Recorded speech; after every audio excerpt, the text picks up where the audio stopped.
to the Hope for the Animals podcast, sponsored by United Poultry Concerns. I'm your host, Hope Bohannick, and you can find all our past shows by going to our website, hopefortheanimalspodcast.org. And you can reach me with your thoughts and questions. I'd love to hear from you. My email is hope@upc-online.org. So today on the podcast, I have a very special guest, Andy Tabar. Andy is the co-host of one of my favorite vegan podcasts, The Bearded Vegans, with his co-host Paul. And The Bearded Vegans podcast is in its 5th year of releasing weekly episodes dedicated to discussing the ethical gray areas of living a vegan life. Andy is also the owner of a vegan business, Compassion Co., an organic U.S.-made vegan clothing line with awesome and fun vegan t-shirts and hoodies and other items. And Andy had so much great information to share that we're just going to jump right into the interview. But before we do that, I wanted to thank Andy. And I didn't get to do this in the interview, I meant to. But he was so kind to me when I was starting this podcast about a year ago. He was one of the only people that I knew who had a podcast. And he was so encouraging. He didn't make me feel like I was going to be competition. He was just very, very supportive and helped me with technical questions in the beginning. And I just so appreciated that hand-holding and back-patting at the time because it was very intimidating starting a podcast. So I appreciated his support. He is just such an awesome guy, and I'm really glad he agreed to be on the podcast today. He has so much amazing information to share. So we're just going to jump right into the interview. Okay, so I want to bring in our guest today. Today we have Andy Tabar, and I'm so happy he is joining us today. Welcome to the podcast, Andy. Thanks you so much for having me, Hope. Yeah, absolutely. So I want to start with your story. To me, all vegan activists are superheroes, and all superheroes have origin stories. And you're just really pulling double duty and triple duty with how active you are. You've got your podcast and speaking and your outreach. And on top of that, you have a vegan business, the Compassion Co. clothing line. So you are certainly a superhero to me. And I would love to hear your origin story of when and why you went vegan and maybe got into activism, whatever you'd like to share. Sure. Well, I wish I had a really exciting origin story. No radioactive spiders or anything. No but bit by a spider. Nothing. Nope. But I went vegan back in 2007, and I wish I had some amazing light bulb moment and some video that I saw or some interaction that I had. It really just came down to right time, right place, and deciding that I wanted to do it. And, I of course had interacted with some, being in college, I had received vegan outreach type leaflets and stuff like that. And I kind of dabbled and experimented a little bit with vegetarianism. Nothing ever really clicked. And then the thing that I was doing in my life back then, that was what I thought would be, my big thing, was I was in a band, and we existed for many, many years. We were touring full time, and half of the band one day before this big 3-month-long tour, out of nowhere, we're like, you want to go vegetarian? And three of the 6 of us were like, sure, let's do that. And we kind of made a plan. We were doing basically like a clockwise circle around the outer, like the rim of the US. And we're like, well, we can't do it in Florida because we love their gator tacos, and there's this burger place in Texas, but we've never toured in like Northern California, so we don't know what we're missing. So let's just plan to go vegetarian after we leave Southern California. And it was as simple as that. I honestly don't know why. It just felt like it was the right thing to do. And so we were in California, and a friend brought us to this burrito place, and it was a little earlier than scheduled or planned to go vegetarian, but we went to a burrito place. The veggie burrito was the cheapest. And right then and there, 3 of us were like, okay, let's just start right now. And literally never looked back. It was not a struggle or anything. And a few months later, we ended up touring with a band where all of their members were vegan. And even at that point, I was like, oh, vegans, like, I don't want any of that. I don't need that. I don't have to check for honey in my bread and all this stuff. They were the kindest, nicest, most amazing people. And I had met Aw. vegans prior to that were kind of more of the militant, that would come from like the punk hardcore scene, that kind of vibe of vegan, never connected with them. But these people were so warm and welcoming. And I just thought I would love to be like them. And they were so kind and receptive to the questions we asked about they were eating tofuti, and they let me try it. And I was like, this tastes like glue.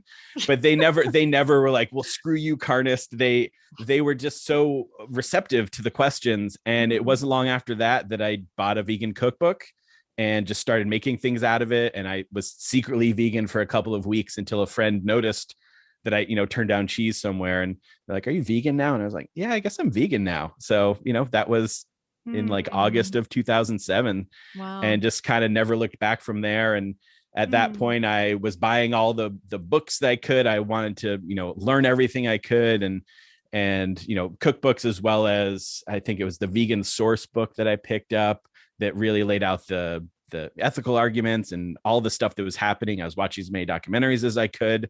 So I kind of really just became immersed in that world. And I started selling vegan baked goods at shows for like $1 or $2 with some vegan literature. And then from there, just kind of got into the world of vegan activism. And, it's a whole thing. Started a vegan clothing line, all the stuff you mentioned. And that just kind of really put me into the world of veganism. Hmm. Wow. Okay, so I have to say that's a very unique origin story, though, making a pact with your band. I've never heard that one. Uh, and I'm sorry, you can't just gloss over the band thing. Okay, so what did you play? What kind of music? Well, it's a very acquired taste, I will say. It was kind of started as like a ska punk kind of band and ended as just a really weird heavy thing with horns. So it was the type of thing where if you liked what we were doing, you were super into it, and otherwise it was like pretty inaccessible. But I was the front man, so I wouldn't call it Oh, singing exactly, but it was a lot of jumping around and screaming my head off, and wow. had a really fun time doing it. Wow. So and I know that we met actually when you were doing the 10,000 Lives tour, which is you were driving a van around the country that had like video screens on the van, and were going to, I believe, events and college campuses, and you came to the Santa Rosa Junior College. It's near me in the Sonoma County area. You have students watch the videos and you talk to them, and I came to help that day, and that's how we met. And so I know you've been doing this activism for quite a while. Yeah, like I said, I was kind of doing the DIY stuff where I was getting leaflets and making my own. I actually made a little zine, which is just, like a photocopied short 10-page thing of how to cook vegan food just in a rice cooker, because that's what my band did on tour. We'd make chili and burritos and all this stuff just in a rice cooker, like at the merch table. So I was selling this cheap zine on how you teach people how to cook vegan cheap with like no chopping or kitchen, even all that stuff. And that led into that specific band tour experience led into doing the 10 billion lives tour, where they were looking for somebody to drive this vehicle around and talk to people about going vegan. And I was like, well, these are the two things that I love to do. And so I spent, over the course of 2 years, I did 3 or 4 tours with them, and had, I think it was estimated like over 10,000 one-on-one conversations about going vegan. Wow. So yeah, it's been an interesting thing because I feel like I have inhabited so many different sects of this whole movement, where I have my little business, and that's brought me to Veg Fest. I'm friends with lots of vegan business owners, but because of doing that activism, that brought me to a lot of people in like the nonprofit world, and that, like the animal rights conference, all that kind of world within veganism. And so I feel like I've been able to wear all these different hats and be a fly on the wall in all these different parts of the movement. Yeah, that's great. So, Andy, I invited you here today to talk about big bodies, fat bodies, and veganism.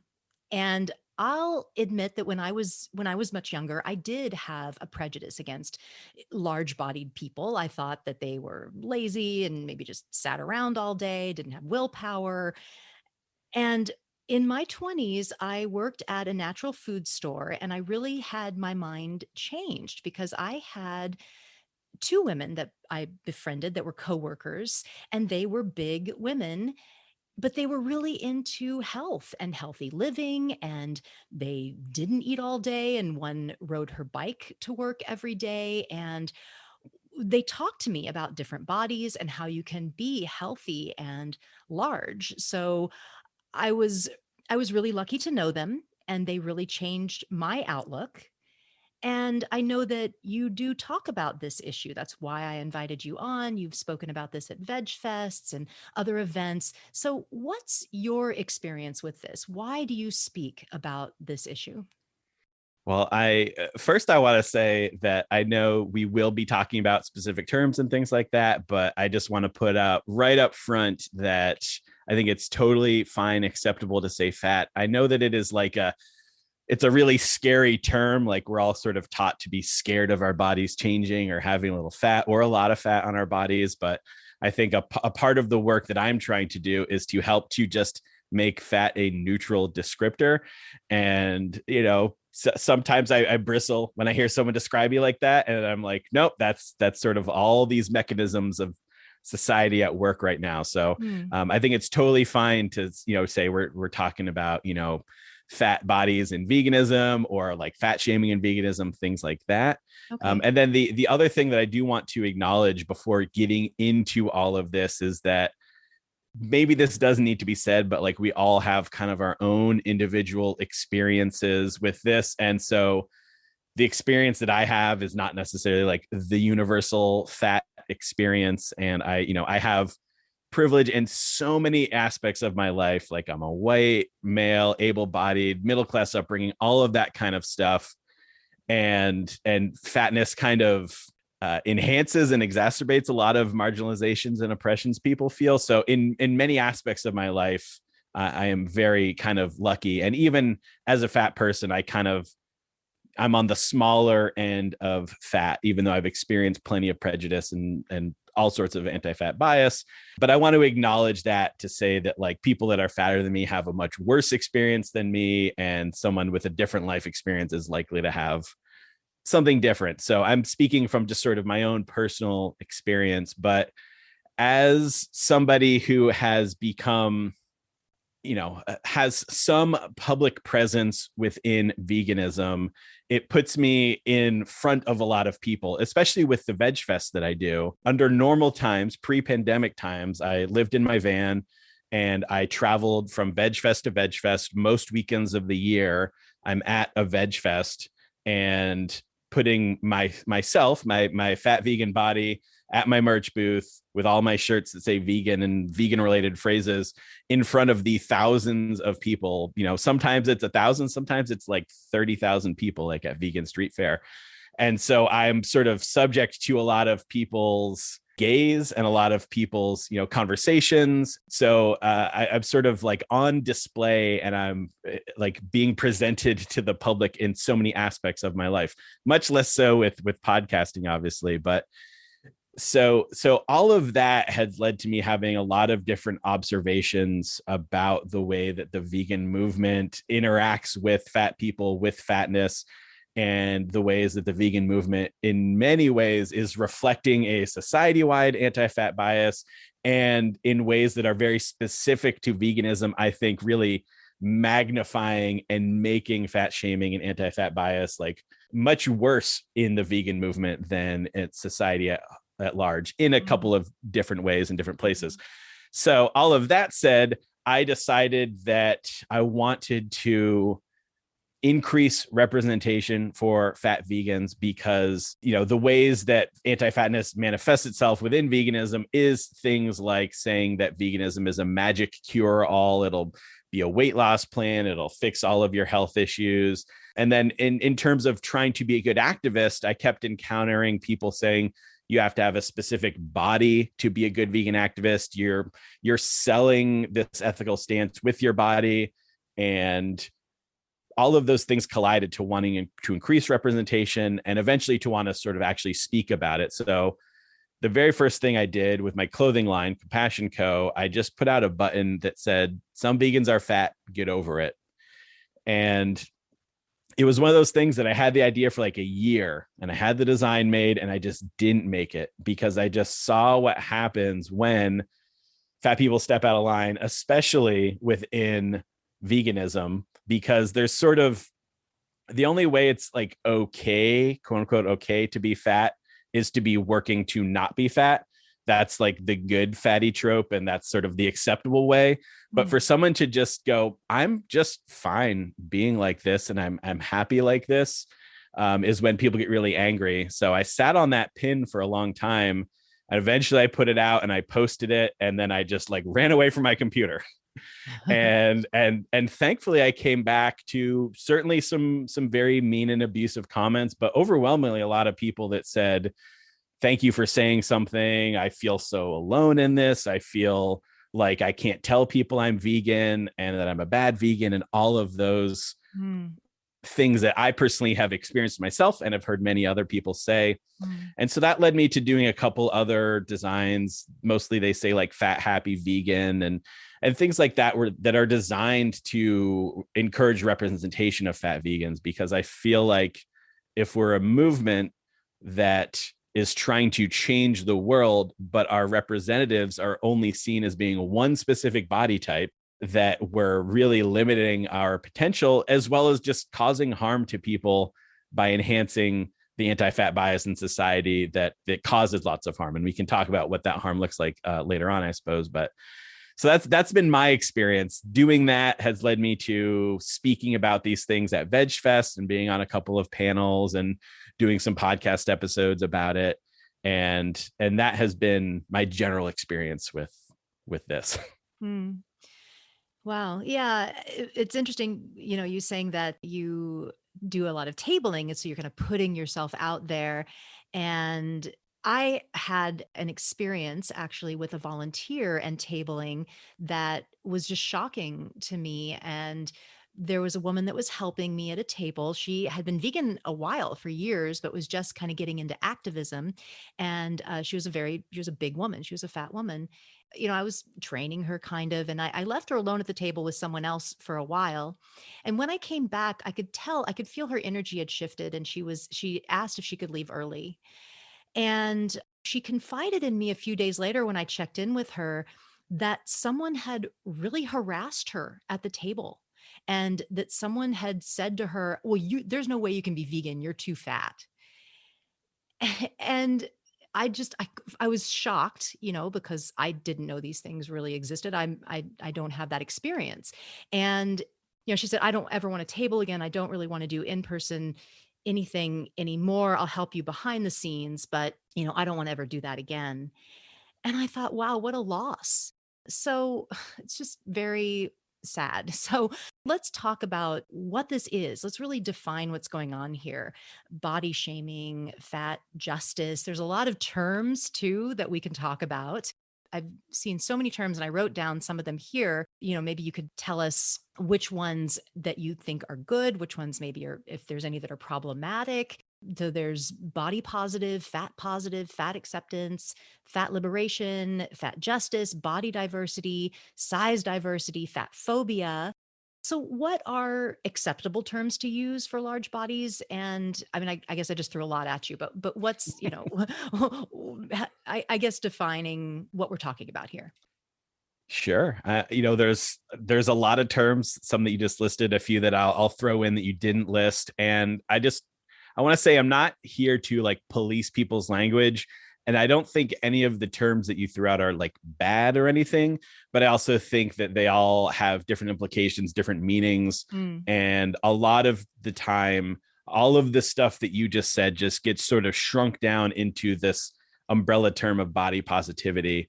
And to the point where I feel like it kind of almost like waters things down. So I think I relish the opportunity to discuss some of the distinctions between them.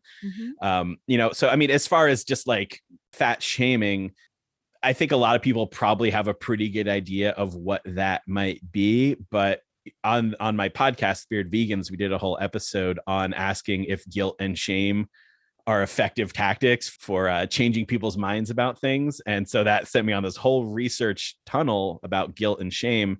But essentially, shame is about making someone feel bad about who they are as a person, whereas guilt is more about someone feeling bad about a specific act that they have done. So when you're fat shaming someone, you're making them feel bad about like who they are as an individual. And we can get into this, but pretty much all the evidence says that that's actually not a good motivator for change, whether it's social justice or trying to get someone to exercise or whatever it is.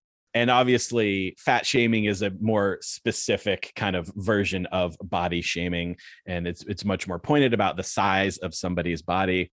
And so to come back to that idea of body positivity as sort of an umbrella term, like body positivity is something that really started as a movement in like the late 60s, and it came out of the fats rights movement. And so it's something that was designed to help those who are the most marginalized and the most affected by body shaming and fat shaming, which is like the fattest among us. And like over the years, it's kind of become a term that, like I said, is watered down. I would say it's been really co-opted by the wellness industry, and the wellness industry is just the new terminology for the weight loss industry. There's been kind of a shift over the last 10 years or so. Like you're even seeing Weight Watchers has rebranded as WW now, because weight loss, there's sort of like something in the air that's like, maybe it's not quite right. But if we rebrand it to talk about wellness, then all of a sudden it's okay to talk about people's body sizes and things like that. So as a reaction to body positivity kind of getting watered down, that's where terms like fat liberation, fat justice, et cetera, come out of. And there's also terms like body neutrality, because the idea that you have to be positive about your body, to me, that's about sort of individualizing. That's sort of about stripping all of the stuff that we're talking about from any sort of society-wide systemic bias or behaviors that are happening right now. And so it's kind of like you just have to feel good about yourself. If you feel good about yourself, then all these problems go away. And obviously, I think that we should feel good about ourselves. I think that that's a worthy pursuit, but I also think that like body neutrality is kind of saying it's okay if you don't feel good about your body.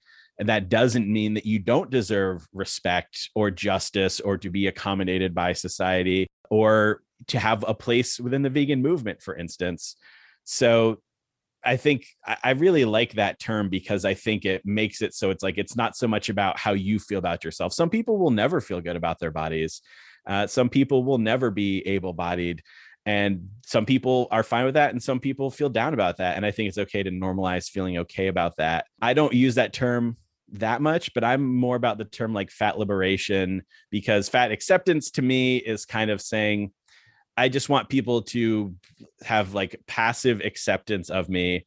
And I want people to understand that I, as well as all fat people, are like vital and worthy parts of our society. They're vital and worthy parts of our social justice movements, of veganism, and that our presence shouldn't be tolerated and accepted. It should be encouraged. It should be actively sought out, because like I was saying, our movements need to represent the spectrum of human existence. So to me, that's why I like fat, like positivity or fat liberation, and as opposed to acceptance or neutrality.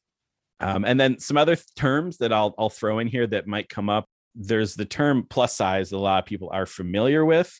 And so people often kind of go, well, if you're not plus size, then you're normal or something like that. But I prefer the term straight size, because that like lets people know that you are still falling into a category, even if you feel like your body size is the default. I've also said the term like anti-fat bias a lot. And to me, that feels different than body shaming. I think people think of body shaming as like a specific act that one bad person does to another person.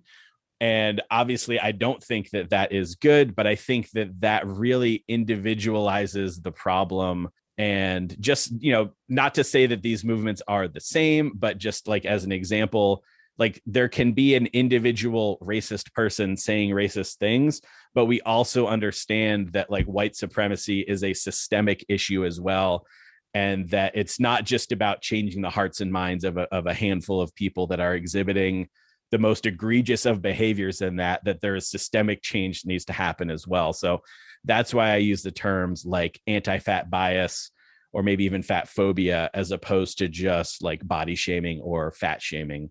So yeah, I think that's most of the terms that I mention in this kind of talk. Okay, fascinating.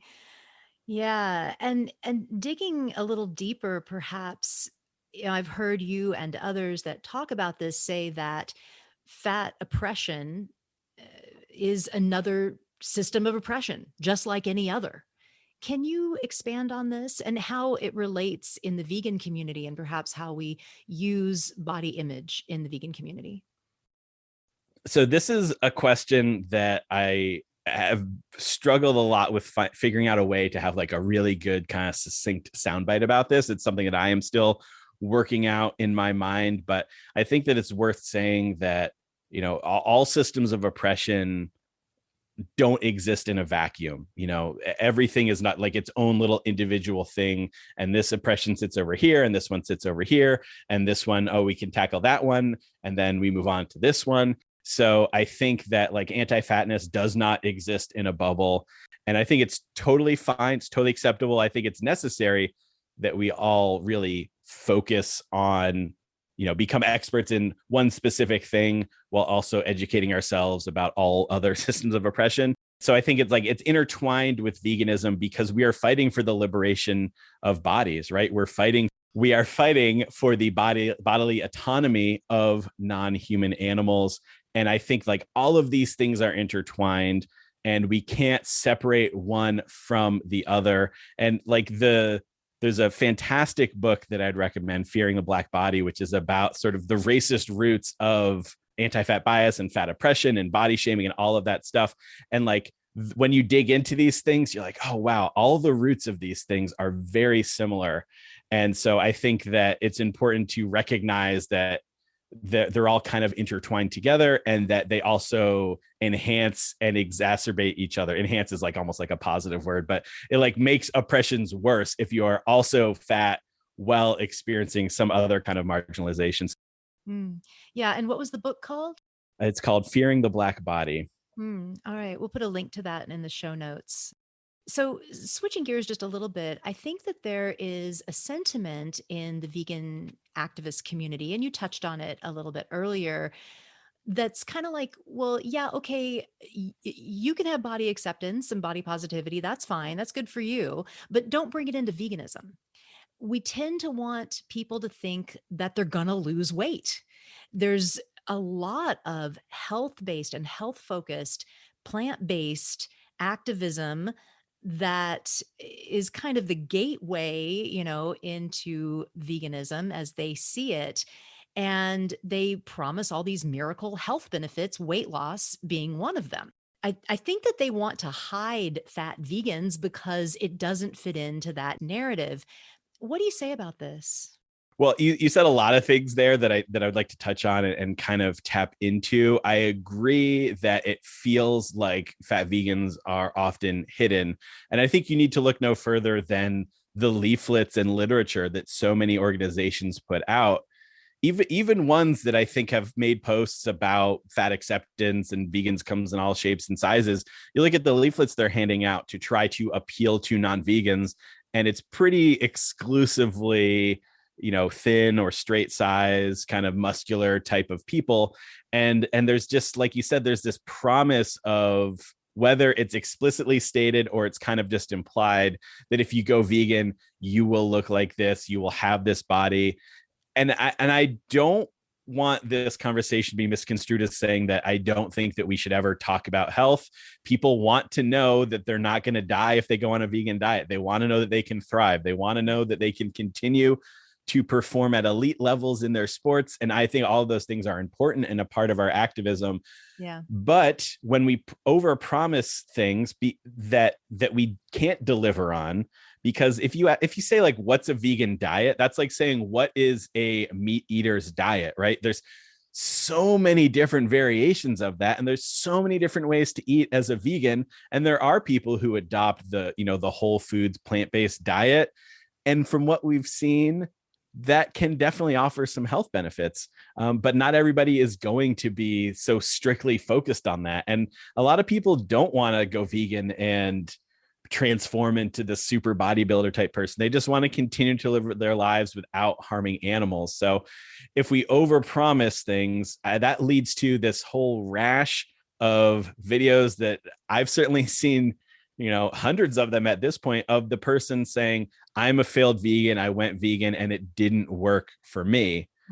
And what does that phrase mean? It didn't work for me. Veganism always works because it's always reducing your impact on animals. It's always working in that regard. But if we're saying you're going to lose all this weight, or you're going to reverse your cancer, and like all of these promises that I've seen people make, I think it's a huge detriment, one, to a lot of people because we're lying to them, and two, because we're losing the focus on the animals. So I think all of that is such a detriment to this movement, because sure, a lot of people do enter into this because they're like, I want to eat a little bit healthier. Oh, let me try this veganism thing.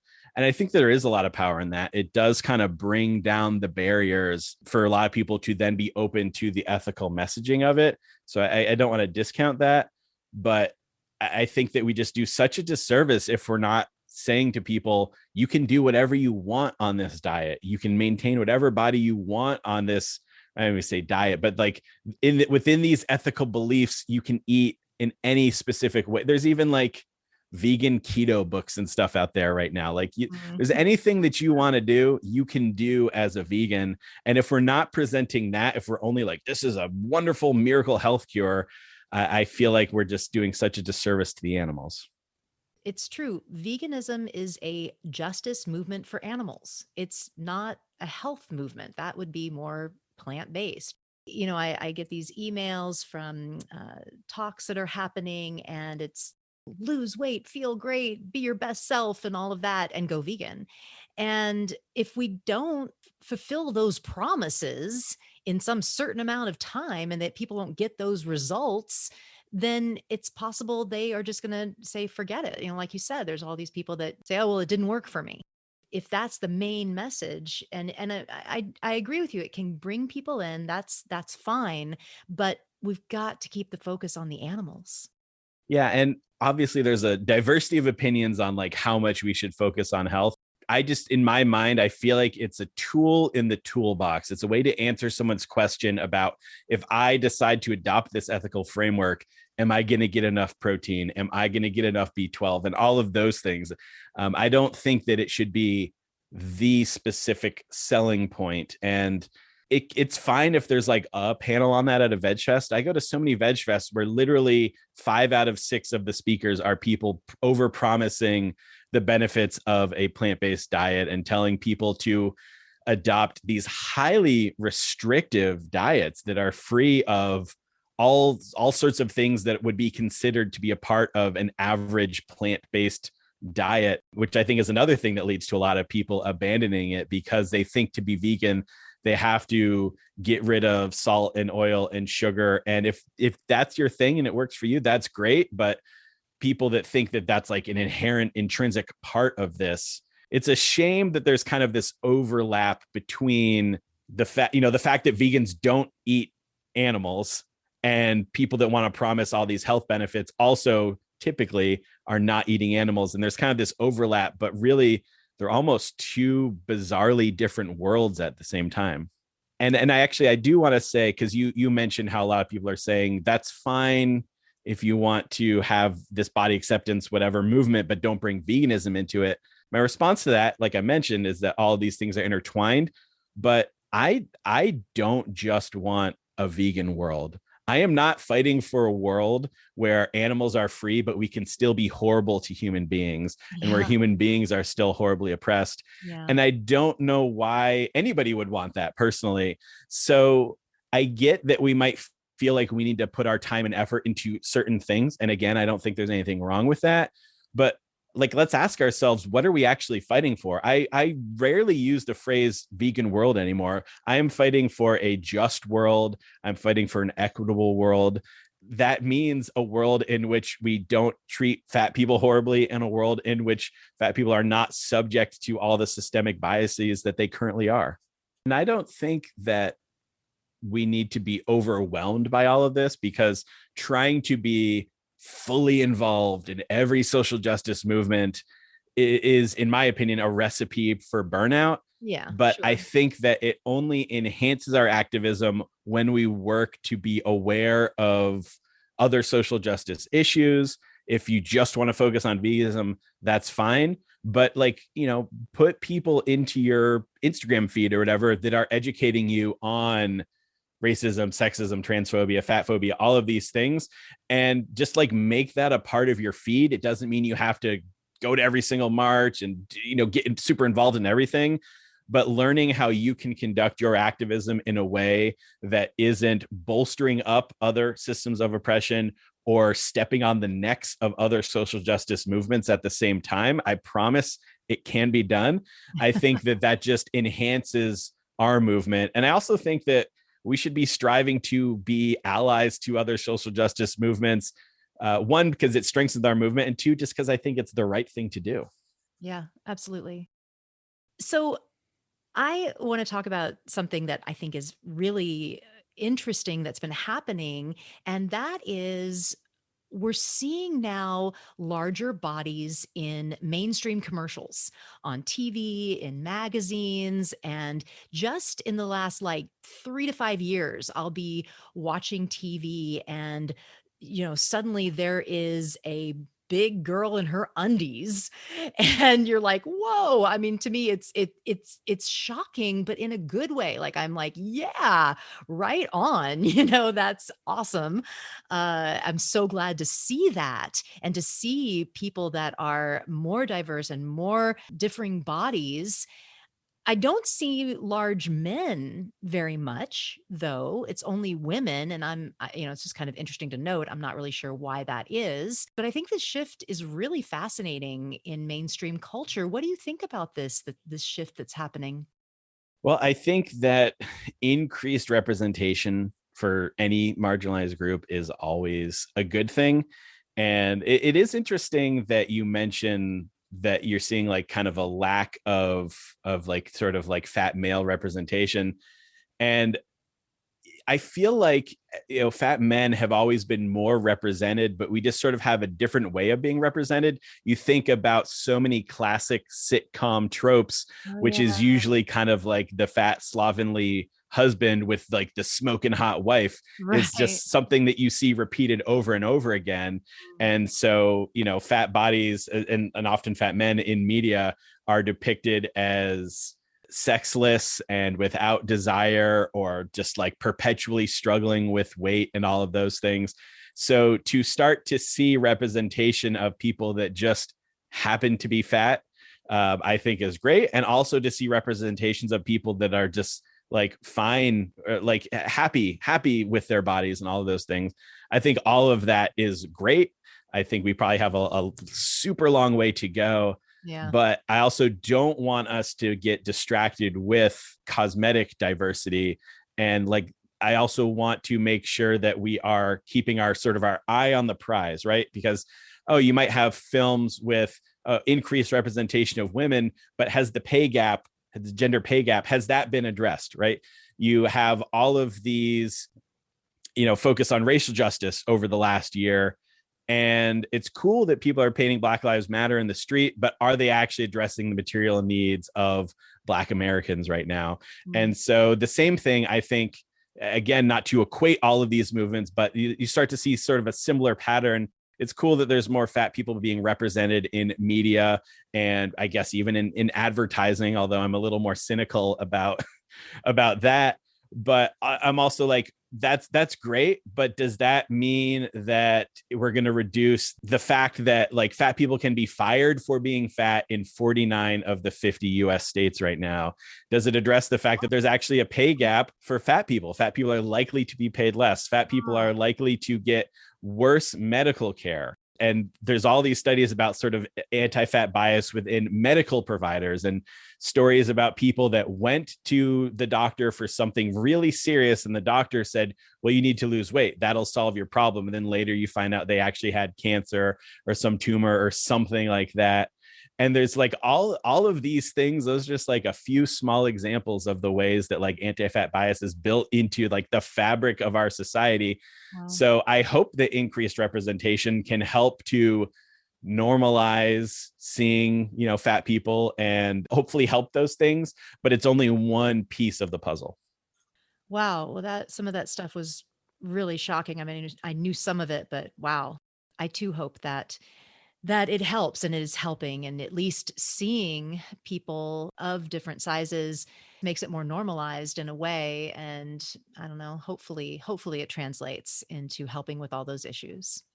So I really want people to understand and realize that not all fat people are unhealthy. And I think that there's a real misconception that just because you're above your BMI or whatever, that you're unhealthy. And that's not the case. I've learned that, and skinny people, of course, can be unhealthy. So it goes both ways. I would love you to address this, and that we don't necessarily have to be super thin to be healthy. Sure. So the first thing that I want to say is that BMI is something that gets brought up in a lot of these conversations. And I think a lot of us, And what is BMI? It's body mass index. body mass index. And so it's essentially it boils down to like a height to weight ratio. And that gives you a number, which puts you in a category. Yeah. They're like obese, super obese, etc. I don't use the term obese, and I think that sort of really pathologizes body size.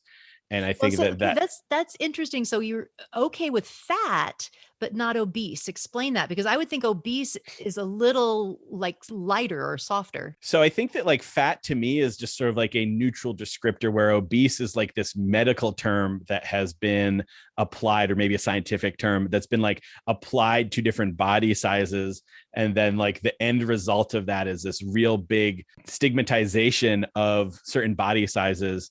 And like the history of BMI, it was not initially meant to be an indicator of a specific one individual's health, and it was created using only like white European men's bodies. So it considered to be widely like racist and sexist because it doesn't account for a wide diversity of body types. Hmm. Just like this is something I learned from Carol Adams, that crash test dummies, like crash tests are only done with dummies that were, at least at a certain point in our history, only with like bodies designed to be like male bodies. The Right. placement of your seatbelt wasn't designed for like breasts, for instance. Hmm. And so when you take like a bunch of like white men and then use their specific measurements to determine what the ideal body size is, there's a lot of problems with that. I think that it's a measurement tool that's like super outdated Hmm. at this point. And as far as everything else that you said, certainly you cannot tell the health of somebody by looking at them. That is absolutely true. But for me, the most important thing is that regardless of somebody's level of health, regardless of their fitness or chronic diseases, all of that stuff, I think that even if somebody is unhealthy, they're deserving of love, respect, a place in the movement, and not to be subject to the systemic issues that come along with anti-fat bias. So I'm not interested in proving that I can be healthy as a fat person, because I don't think that should be, I want to use the term moral baseline, but like I don't think that should be like the moral measuring stick by which we determine someone is welcome in our society and deserving of respect and justice and all of these things. So, there's a lot of people that do great work around kind of disproving those things. To me, it's a distraction from the overall point of the fact that we all deserve love and respect and care and justice in this society. Wow. Yeah. Really well put and beautifully said. And I hadn't thought about it that way. And you are absolutely right. So, what advice do you have for people out there that want to help. And I mean, I guess we can call them allies. Maybe let me know if you think that word applies, but for people who want to stand up for fat vegans and want to help. Yeah, I don't personally have any problem with the term allies. I know a lot of people prefer accomplices, or I think the Yeah, I intent do of the not like word. accomplices. I've been hearing that, and it sounds like an accomplice to a crime. I don't know. We got to find a better word than that. I mean, I don't know. I don't, for me, I'm more interested in like, what do people think the intent of the word is? But Yeah, as long as people don't say I'm an ally and that's a badge I wear and I have nothing else to do, as long as people understand that allyship is sort of a continual process active. of learning and unlearning and standing up and, Yeah. doing the right thing. It's not just saying, I believe that this is a good thing, and then that's all you have to do. But for people that really want to become better allies, like I mentioned, diversifying your feed is such an important thing to do within the vegan world. Chelsea Lincoln, who can be found at Fat Vegan Voice on Instagram, and I think fatveganvoice.com, is seriously like the best person. Just such a wealth of knowledge, has been doing this work for such a long time, and because of the fraught nature of the health promises, and a lot of this vegan movement being, I don't want to say like infiltrated, but like infiltrated by sort of people selling health promises. There's definitely like a really strong tension between those that are working for body liberation and like vegans. And so it's nice to find, and I think that's understandable, even though it's frustrating for me wanting to exist in both places. But like Chelsea is such a great person to follow if you're looking for somebody that's not going to compromise on like the animal ethics of it. And as far as books, I already mentioned Fearing the Black Body, which is by Sabrina Strings. Also, an invaluable resource that I think literally every human should read is called What We Don't Talk About When We Talk About Fat, which is by Aubrey Gordon. And Aubrey goes by Your Fat Friend, which is YR Fat Friend on Instagram and .com. And for the longest time was an anonymous writer until this book came out. And Aubrey also has a podcast called Maintenance Phase, which deconstructs and sort of ruins a lot of, everything from like Weight Watchers to Fen to the presidential fitness test, kind of breaks down the histories of all of those. Those are resources that are great. If you're more interested in learning about the systemic things, like if you heard me say fat people can legally be fired for being fat and you're like, what? Tell me more. Definitely go read What We Don't Talk About When We Talk About Fat, because it's just a mind-blowing read if you're not familiar with this stuff. And even if you are, it just puts it together in such a nice package. Mm. I guess the last thing I'll add is that, like, learn, diversify your feed. That'll help you identify these things when they are happening. And then we need allies. We need straight size folks that are not affected by this to also speak up when they see it. So if you see a post by an organization or a friend, it doesn't mean you have to cancel everybody or anything like that, but it does mean that it's good to lend a supportive comment in the comment section or send a message to the organization to discuss like why you think what they're doing is detrimental. And I think that is lending that sort of public support once you start to educate yourself a little bit more on these things, is a really important thing to do as well. Yeah, great. And I'll add all that you mentioned in the show notes. So if anybody's interested, be sure to go to the show notes so you can link to all of those resources. Well, Andy, I ask all of my guests this, so I'm going to ask you as well. What gives you hope for the future? Oh, hope. That's such a tough one. I am known for being the eternal pessimist. I mean, I think just by the fact that I'm here talking to you right now, and the fact that I have dedicated so much of my life over the last however many years to trying to create change, says to me that I must have a kernel of hope somewhere within me. Like, hope it's absolutely necessary to believe that we can change the world. So I think I have hope just as a necessary function of doing activism, which is that I have to have it in order to believe that the world can be changed. Yeah. And I honestly, I feel like we have to overcome an extraordinary amount of pessimism to believe that. And I think that those of us who are actually actively working to change things, we must all have hope. So I don't have any specific things or acts or laws or any of that kind of stuff, but I have it because I have to have it. Yeah. Hope is my middle name, literally. And I agree. I think that my mom named me that because she knew I was gonna need it to be an activist. You're right. We have to have hope. We know that this isn't going to happen in our lifetime. Even it's generational work. So we have to have hope for a better future, or we wouldn't do what we do. Right. Absolutely. Well, Andy, it's been a really, really enlightening conversation. I really hope that people dig into this more and learn more. And I really appreciate you being on and being honest and open and talking to us about this. Thank you. Well, thank you so much for having me. Thank you for listening to the Hope for the Animals podcast.